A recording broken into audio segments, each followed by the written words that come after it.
আরে তুমি আবার সকাল সকালই ঝুড়ি ভর্তি শাক কোথা থেকে আনলে?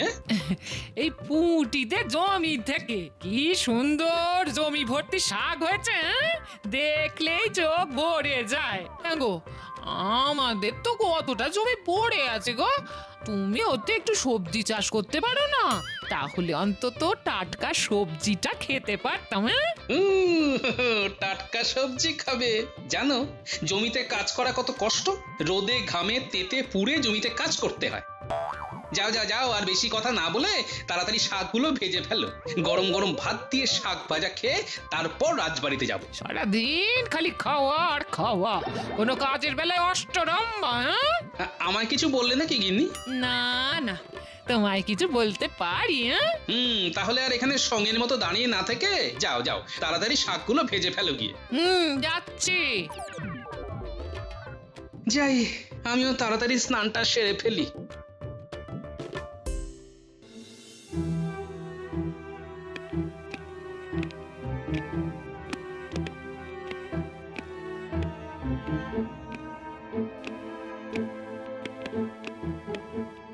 মহারাজ, এই নিন আপনার মৌরি ভেজানো জল। না না, আমি এখন এইসব খাবো না। আরে নিয়ে যাও তো। আজ্ঞে মহারাজ।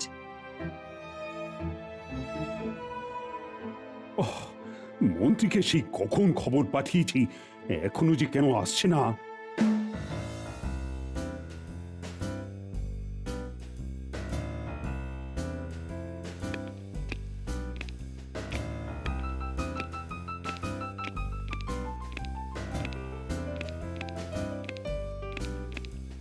মহারাজ, আমাকে ডেকেছেন?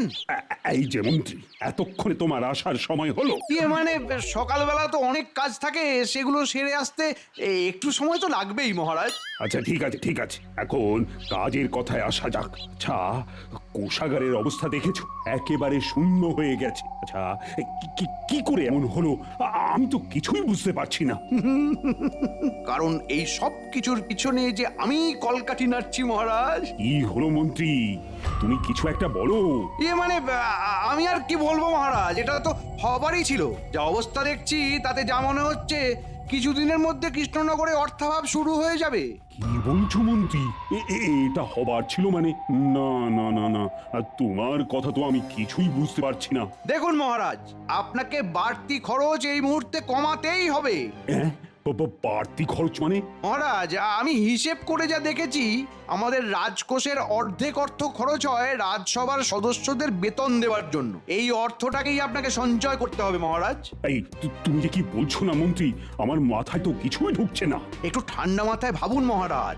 এই রাজসভায় যারা খুব প্রয়োজনীয় নয় তাদেরকে শুধু শুধু রাজসভায় রেখে বেতন দেওয়ার তো কোনো প্রয়োজন নেই। মানে তুমি কাদের কথা বলছো বলো তো মন্ত্রী? মানে আমি নির্দিষ্ট করে কারোর কথা বলতে চাইছি না মহারাজ। তবে দেখুন, এই যে গোপাল, ওর তো রাজসভায় সেরকম কোনো প্রয়োজনই নেই। তারপর ধরুন বিজ্ঞানী, উনিও তো সারা বছর ধরে একটাও নতুন যন্ত্র আবিষ্কার করতে পারেন না। তাই এদেরকে রাজসভায় বসিয়ে বেতন দেওয়ার তো কোনো প্রয়োজন নেই মহারাজ। আমার মতে ওদেরকে এখন রাজসভা থেকে ছাঁটাই করে দিন, দেখবেন আপনার অনেক অর্থ সঞ্চয় হবে। তবে আমি আমার কথা বললাম, এবার আপনি যেটা ভালো বুঝবেন সেটাই করুন। মন্ত্রী, তুমি ঠিক কথাই বলছো।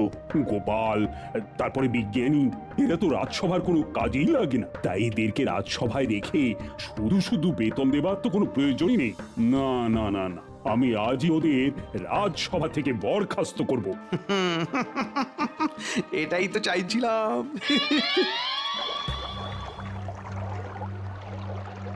আমার কিছু ঘোষণা রয়েছে, সবাই একটু মন দিয়ে শুনবে। আমাদের কৃষ্ণনগরে অর্থাভাব দেখা দিচ্ছে, তাই আমি ঠিক করেছি এই মুহূর্তে আমার যত বাড়তি খরচ আছে সব আমি বন্ধ করে দেব। মহারাজ, আমার মনে হয় সবাইকে ব্যাপারটা খুলে বলাই উচিত। হ্যাঁ, আমি সব খুলেই বলছি। আমি গোপাল আর বিজ্ঞানীকে রাজসভা থেকে বরখাস্ত করছি, কারণ এই মুহূর্তে দাঁড়িয়ে মনোরঞ্জনের তুলনায় আমার অধিক অর্থ সঞ্চয় করা উচিত। কিন্তু মহারাজ, আমি আমার সিদ্ধান্ত জানিয়ে দিয়েছি, আর আমি সমস্ত দিক বিবেচনা করে তবেই এই সিদ্ধান্ত নিয়েছি, আর আমি কিন্তু আমার সিদ্ধান্তে অনড় থাকবো।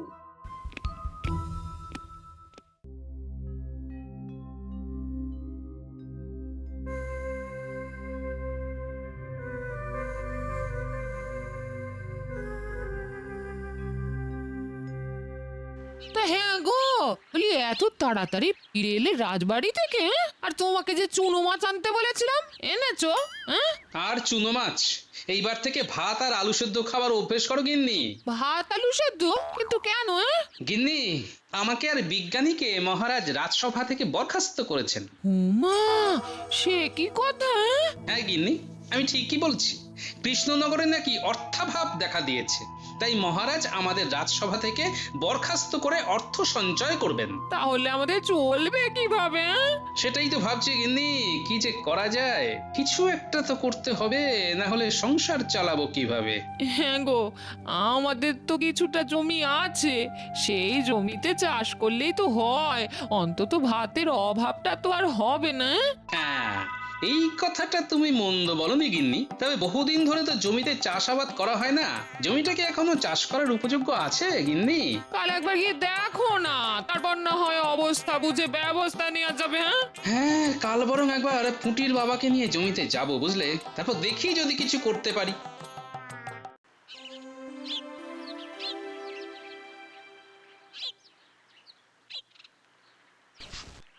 এ বাবা, এই জমির অবস্থা তো দেখছি খুবই শোচনীয়। হ্যাঁ গো, অনেক বছর জমিতে চাষ না করার জন্য তোমার জমিখানা পুরোই অনুর্বর হয়ে গেছে গো গোপাল দাদা। তাহলে কি আর এই জমিতে চাষ করা যাবে না? চাষ করা যাবে না বললে ভুল হবে, কিন্তু এই জমিতে চাষ করতে গেলে আয়ের তুলনায় ব্যয় অনেক বেশি হয়ে যাবে। কারণ এই জমিকে চাষের উপযোগ্য করে তুলতে হলে আগে এই জমিতে প্রচুর জল দিতে হবে, আর জলের যা দাম তাতে তুমি পোষাতে পারবে না গো গোপাল দাদা। জলের দাম? জলের আর কত পয়সা দাম? জল এখন আর জল নেই গো, পুরো আগুন হয়ে গেছে, ছুঁতে গেলেই ছ্যাঁকা খাবে। এই জলের দাম দিতে গিয়েই তো আমাদের মতন কৃষকদের সব অর্থ জলে চলে যাচ্ছে। এই জল কিনতে গিয়ে আমরা সময় মতন খাজনা দিতে পারছি না। তাই নাকি? তার জন্যই তাহলে গ্রামে এত অর্থাভাব শুরু হয়েছে। তা তোমরা জলটা কোথা থেকে কেনো? মন্ত্রী মশাইয়ের পুকুর থেকে বড় বড় বালতি করে জল আনি। মন্ত্রী মশাইয়ের পুকুর? কিন্তু আমার যতদূর মনে পড়ছে মন্ত্রী মশাইয়ের তো কোনো পুকুর নেই। আচ্ছা, কোন পুকুরটা থেকে তোমরা জল নাও আমাকে একটু বলতে পারবে? ওই তো গো, বটতলির ওখানে যে পুকুরটা আছে ওটাই আমাদের জমির লাগোয়া পুকুর, ওটাই মন্ত্রী মশাইয়ের পুকুর। বটতলির ওখানে? কিন্তু ওটা তো মহারাজা কৃষ্ণচন্দ্রের পুকুর, ওটা আবার মন্ত্রীর হলো কবে থেকে? সেটা তো আমি জানি না গোপাল দাদা। দেখো গিয়ে ওই মন্ত্রী হয়তো ছলে বলে কৌশলে ওই পুকুরখানা দখল করে নিচ্ছে। তবে পুকুর জারি হোক, আমাদের তো ওখান থেকেই জল নিতে হবে। তাছাড়া জমিতে জল দেবার মতো এই গ্রামে সেরকম কোনো পুকুর নেই। অগত্যা তোমাদের বাধ্য হয়েই মন্ত্রী মশাইয়ের থেকে বেশি দাম দিয়ে জল কিনতে হচ্ছে, তাই তো? হ্যাঁ গো গোপাল দাদা, আর তোমাকেও চাষ করতে হলে ওই মন্ত্রীর থেকেই বেশি দাম দিয়ে জল কিনতে হবে। বুঝেছি, চলো তাহলে মন্ত্রী মশাইয়ের সাথে কথা বলে আসি, দেখি জলের দাম কত চায়। ঠিক আছে, চলো তবে। গোপালকে রাজসভা থেকে সরাতে পেরে আমার মনে মনে যে আনন্দ হচ্ছে না, আমি কি বলবো। এইবার রাজকোষ থেকে যত ইচ্ছে টাকা সরাই না কেন, কেউ বলার নেই, কেউ দেখারও নেই। মন্ত্রী মশাই, ভিতরে আসতে পারি? এই কে কে কে কে? ও তুই? কি ব্যাপার, আবার ওই গোপাল বেটা কি করতে এসেছে রে? মন্ত্রী মশাই, ওই গোপাল দাদা আপনার সাথে একটু কথা বলতে এসেছে। কি ব্যাপার গোপাল, কি বলতে এসেছো? মন্ত্রী মশাই, আমার একটা জমি আছে, সেখানে আমি চাষ করতে চাই। আর চাষ করার জন্য আমার অনেক জলের প্রয়োজন। আপনি বটতলির পুকুরটা থেকে আমাকে জল দিতে পারবেন? কৃষ্ণনগরের ভাঁড় গোপাল চন্দ্র, সে করবে চাষ। বাহ বাহ বাহ বাহ বাহ বাহ বাহ বাহ, ভালো ভালো ভালো, খুব ভালো। হ্যাঁ, সে আমি তোমাকে জল দিতেই পারি, তবে প্রতি 10 বালতি জলের দাম আমার 10 মোহর করে লাগবে গোপাল। 10 মোহর? কিন্তু আপনি তো বাকি কৃষকদের 1 মোহর দিয়ে জল দেন, আমার বেলায় 10 মোহর কেন? আরে ওদের সাথে তোমার তুলনা? ছি ছি ছি ছি। তুমি হলে কৃষ্ণনগর রাজসভার ভাঁড় থুড়ি ইয়ে বরখাস্ত হওয়া ভাঁড়। ওদের থেকে আর তোমার থেকে যদি আমি একই পরিমাণ অর্থ নিই তবে তবে ওরা আবার বলবে মন্ত্রীমশাই আমাদের জন্য কিছুই করলেন না। কিন্তু এত বেশি পরিমাণ অর্থ দেওয়া তো আমার পক্ষে সম্ভব নয় মন্ত্রী মশাই। তাহলে তো আমার পক্ষেও তোমাকে পুকুর থেকে জল দেওয়া সম্ভব নয় গোপাল। আচ্ছা মন্ত্রী মশাই, এই পুকুরটা তো মহারাজের ছিল, এটা আপনার কবে হলো একটু জানতে পারি? মহারাজ এটা আমায় দান করে দিয়েছে গোপাল। ঠিক আছে গোপাল, এখন তুমি এসো। হ্যাঁ, একেবারে ঠিক জায়গায় কোপ ফেলেছি। এই টেকোটা এইবার আচ্ছা মতন জব্দ হবে।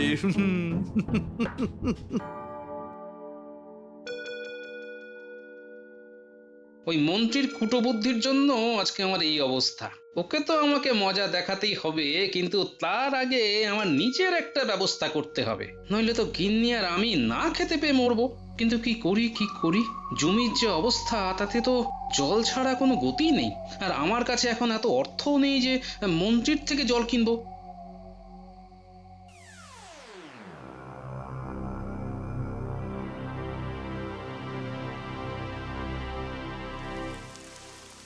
এই গেল গেল গেল গেল গেল বৃষ্টিতে সব কাপড় ভিজে গেল।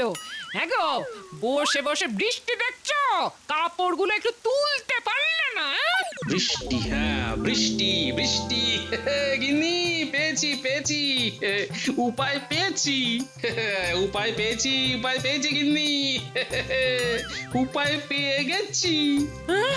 আরে আরে আরে আরে, এইভাবে বৃষ্টিতে ভিজছো কেন? আর কি উপায় পেয়েছো? হ্যাঁ, চাষের জমিতে মাছ চাষ করার। হ্যাঁ? চাষের জমিতে মাছ চাষ? হ্যাঁ?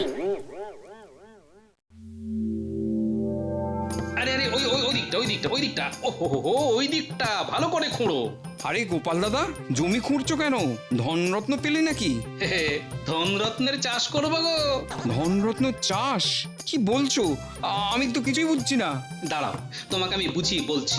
দেখো, এই জমিতে ফসল চাষ করার জন্য অনেক জল লাগবে, কিন্তু আমার কাছে এখন এত জল কেনার মতো অর্থ নেই। তাই আমি ঠিক করেছি আমার জমিটাকে আমি পুকুর বানিয়ে ফেলবো, আর এই পুকুরে আমি মাছ চাষ করব। হ্যাঁ।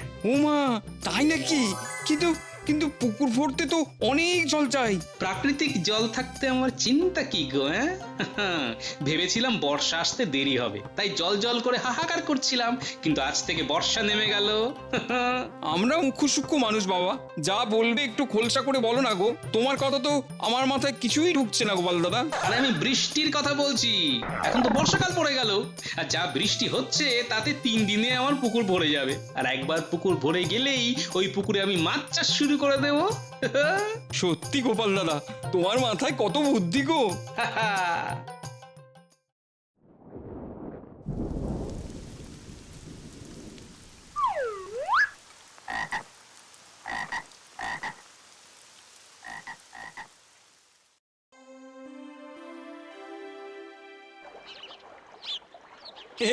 গোপাল দাদা, তোমার পুকুর তো মাত্র 2 দিনের বৃষ্টিতেই পুরো ভরে গেছে। হ্যাঁ রে, আসলে 2 দিন যা বৃষ্টি হলো, না ভরে উপায় কি? হ্যাঁ,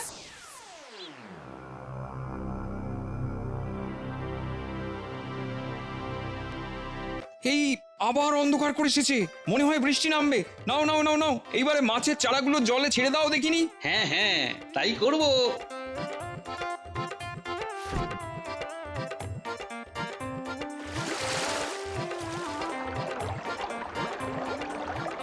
গোপাল দাদা, এই মাছগুলো এক্ষুনি যা লাফাচ্ছে তাতে মনে হচ্ছে আর কিছুদিনের মধ্যেই এরা অনেক বড় বড় হয়ে যাবে। তবে তোমার তো সমস্যা মিটে গেল গোপাল দাদা, কিন্তু আমাদের কি হবে? সেটাই হলো কথা। ওই মন্ত্রীর বিরুদ্ধে কিছু একটা করতেই হবে, যাতে ওই মন্ত্রীর সবার মাথায় বসে ছুরি ঘোরানোটা বন্ধ হয়। কি করা যায় বলো তো গোপাল দাদা? আচ্ছা, তোমরা ওই মন্ত্রীর পুকুর থেকে কিভাবে জল নিতে? আমরা বালতি করে বয়ে বয়ে জল নিয়ে আসি। এত কষ্ট করে বালতি করে জল নিয়ে আসো? এতে তো অনেক কষ্ট। কি করবো বলো গোপাল দাদা, আর তো কোনো উপায় নেই। কে বলেছে উপায় নেই? এই গোপাল ঠিক তোমাদের জন্য একটা উপায় বের করে দেবে। তুমি থাকো এখানে, আমি একটু আসছি। কোথায় যাচ্ছ গোপাল দাদা? মন্ত্রীর ষড়যন্ত্রের বাসা ভাঙতে।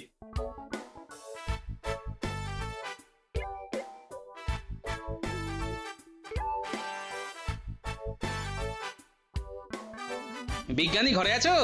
আরে গোপাল যে, এসো এসো। তোমার একটা সাহায্য লাগবে বিজ্ঞানী। কি সাহায্য গোপাল? তোমাকে একটা যন্ত্র তৈরি করতে হবে বিজ্ঞানী। যন্ত্র? হ্যাঁ, আমার পুকুর থেকে সবার জমিতে জল দিতে পারি এরকম একটা যন্ত্র। তুমি পারবে এমন একটা যন্ত্র আবিষ্কার করতে? পারবো, তবে কিছুদিন সময় লাগবে। তোমার যত সময় লাগে তুমি নাও বিজ্ঞানী, তবে ওই যন্ত্রটা আবিষ্কার করতেই হবে যাতে মন্ত্রীর ওই জলের ব্যবসাতে আমি ছাই ঢালতে পারি। হ্যাঁ,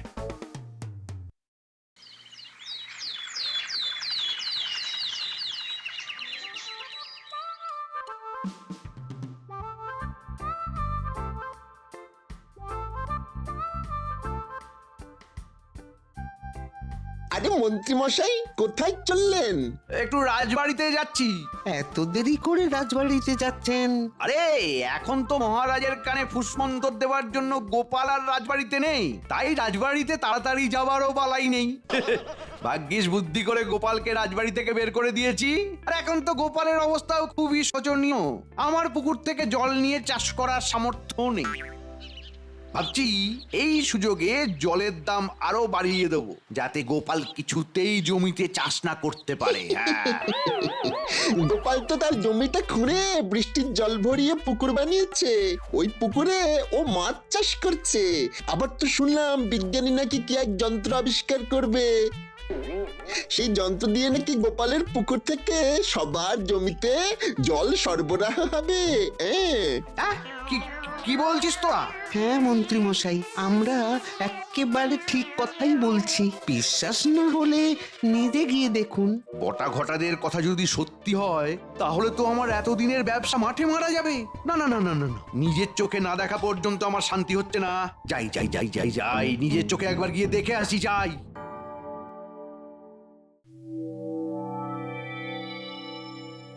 এই গোপাল, এই হলো তোমার সেই যন্ত্র। এটাকে পাম্প মেশিন বলা হয়। ইয়ে মানে বিজ্ঞানী, এই পাম্প মেশিন থেকে জল বের হবে কি করে? এই যে হাতলটা দেখছো, এটা 3 বার ঘুরিয়ে দিলেই এই যন্ত্র চালু হয়ে যাবে আর জল উঠতে শুরু করবে। বাবা বাবা, এটা তো দারুণ ব্যাপার গো গোপাল দাদা। বিজ্ঞানী বাবু, একবার এই যন্ত্রখানা চালু করে দেখান না। হ্যাঁ, নাও গোপাল নাও, এই হাতলখানা জোরে জোরে 3 বার ঘোরাও দেখি। আচ্ছা আচ্ছা আচ্ছা আচ্ছা, এই একবার, এই 2 বার, আর এই হলো 3 বার। আরে ওই তো জল পড়ছে। হ্যাঁ, বিজ্ঞানী জল পড়ছে, জল পড়ছে। এইবারে এই যন্ত্র থেকে জল সবার জমিতে চলে যাবে গোপাল। সত্যি বিজ্ঞানী, তুমি না থাকলে এটা সম্ভবই হতো না। শোনো তোমরা, এই যন্ত্রের সাহায্যে তোমরা খুব সহজে মাটির নিচ থেকে জল নিজেদের জমিতে দিতে পারবে। আর যদি জমির তলদেশে জল অনেক নিচে থাকে তাহলে অন্য কারো পুকুরে পাম্পের অর্থাৎ জল নিষ্কাশন যন্ত্রের একটা নল দিয়ে জল টেনে এনে আরেকটা নল দিয়ে বের করার ব্যবস্থাও আছে। ব্যাস, তাহলে তো কোনো সমস্যাই নেই।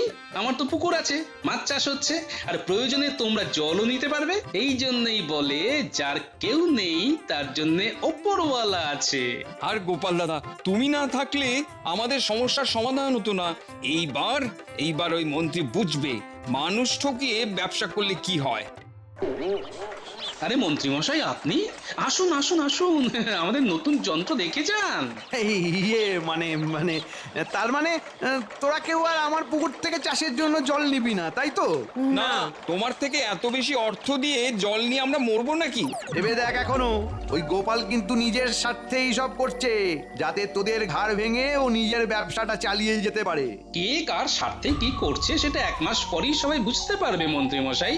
আপনি এবার আসুন মন্ত্রী মশাই। ঠিক আছে, আমি চলে যাচ্ছি, তবে শেষে দেখিস তোদেরকে আবার আমার কাছেই ফিরতে হবে। এই আমি বলে দিলাম। এই মন্ত্রী আমাকে সবার সামনে খারাপ প্রমাণ করার চেষ্টা করতে পারে, তাই আমাকে সজাগ থাকতে হবে।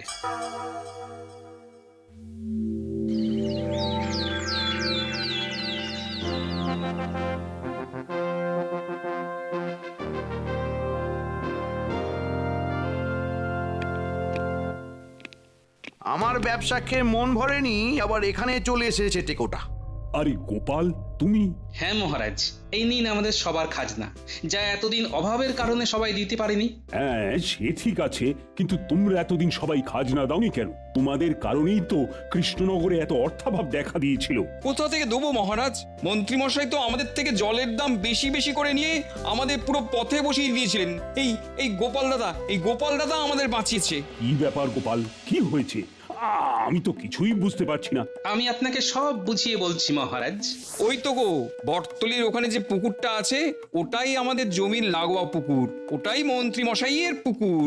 বটতলির ওখানে? কিন্তু ওটা তো মহারাজা কৃষ্ণচন্দ্রের পুকুর। তবে পুকুর জারি হোক, আমাদের তো ওখান থেকেই জল নিতে হবে। অগত্যা তোমাদের বাধ্য হয়েই মন্ত্রী মশাইয়ের থেকে বেশি দাম দিয়ে জল কিনতে হচ্ছে, তাই তো? এই মন্ত্রী গোপালকে ঠিক বলছে? মানে মহারাজ, আমাকে ক্ষমা করে দিন মহারাজ, আমার ভুল হয়ে গেছে, আমি আর এই ভুল করব না মহারাজ, এই ভুল করব না আমি। অনেক হয়েছে, আর নয়, এইবার তোমাকে আমি শুলে চড়াবো। না না মহারাজ এরকম করবেন না, আমাকে ক্ষমা করে দিন, আমি কথা দিচ্ছি এই ভুল আর হবে না মহারাজ, আমি আপনার পুকুর আপনাকে ফেরত দিয়ে দেব মহারাজ। ক্ষমা করতে পারি, তবে একটাই শর্তে। জলের দাম হিসেবে যার থেকে যতটা অর্থ নিয়েছো তার সমস্তটাই তোমাকে সুদে আসলে সকলকে ফিরিয়ে দিতে হবে। আমি যার থেকে যা অর্থ নিয়েছি সমস্তটা সুদে আসলে মিটিয়ে দেব, এই আমি কথা দিলাম মহারাজ, আমি কথা দিলাম। এইবারে কৃষ্ণনগরের মন্ত্রী মশাই মন্ত্রীর মতো কথা বলেছে। গোপাল, বিজ্ঞানী, তোমরা আমাকে ক্ষমা করে দাও। এই মন্ত্রীর কূটবুদ্ধির জন্যই তোমাদের সাথে আমি অনেক অন্যায় করে ফেলেছি। না না মহারাজ, এইভাবে বলবেন না। এই ঘটনাটা না হলে তো আমরা জানতেই পারতাম না মন্ত্রী মশাই কৃষকদের সাথে এত বড় চক্রান্ত করছেন। হ্যাঁ মহারাজ, গোপাল ঠিক কথাই বলেছে। সত্যি গোপাল আর বিজ্ঞানী, তোমরা দুজনে তো আমার রাজসভার দুই রত্ন। আজ থেকে তোমাদের আবার আমি রাজসভায় নিয়োজিত করলাম। জয় মহারাজ কৃষ্ণচন্দ্রের জয়, জয় মহারাজ কৃষ্ণচন্দ্রের জয়।